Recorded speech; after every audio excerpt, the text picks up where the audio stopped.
Hi, first grade. Today we are going to read And to Think That I Saw It on Mulberry Street by Dr. Seuss.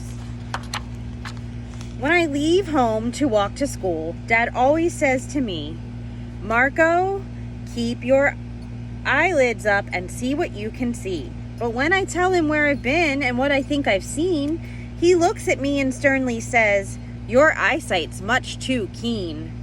Stop telling such outlandish tales. Stop turning minnows into whales." Now what can I say when I get home today? All the long way to school and all the way back, I've looked and I've looked and I've kept careful track, but all that I've noticed, except my own feet, was a horse and a wagon on Mulberry Street.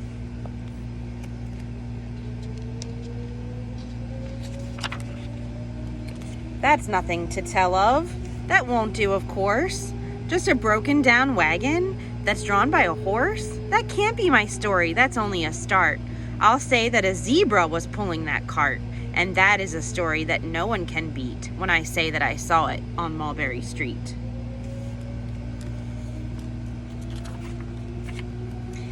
Yep, the zebra is fine, but I think it's a shame. Such a marvelous beast with a cat that's so tame. The story would really be better to hear if the driver I saw were a charioteer. A gold and blue chariot, something to meet, rumbling like thunder down Mulberry Street.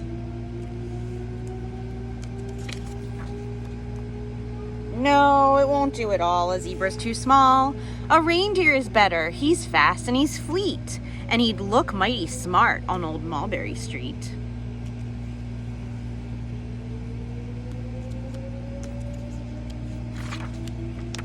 Hold on a minute, there's something wrong. A reindeer hates the way it feels to pull a thing that runs on wheels.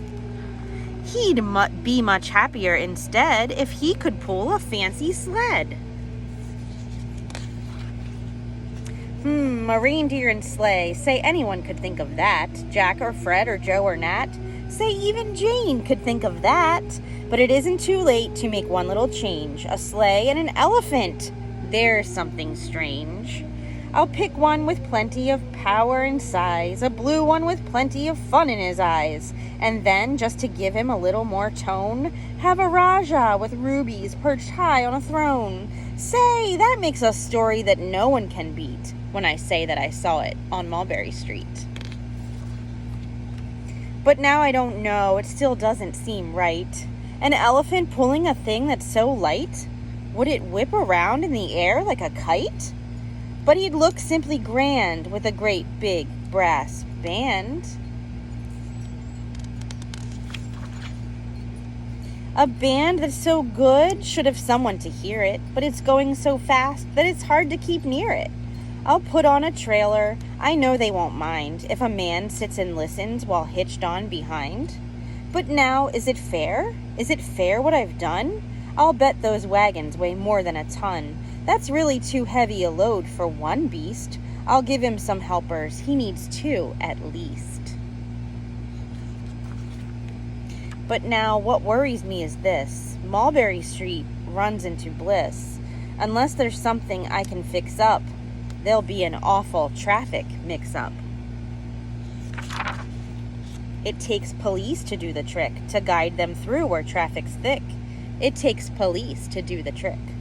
They'll never crash now. They'll race at top speed with Sergeant Mulvaney himself in the lead. The mayor is there and he thinks it is grand, and he raises his hat as they dash by the stand. The mayor is there and the aldermen too, all waving big banners of red, white, and blue. And that is a story that no one can beat when I say that I saw it on Mulberry Street.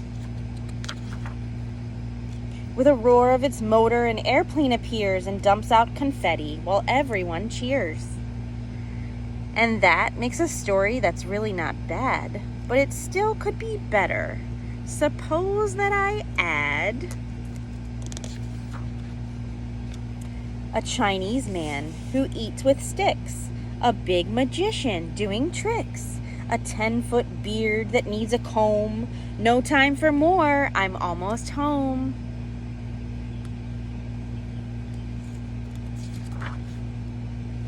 I've swung around the corner and dashed through the gate. I ran up the steps and I felt simply great, for I had a story that no one could beat. And to think that I saw it on Mulberry Street.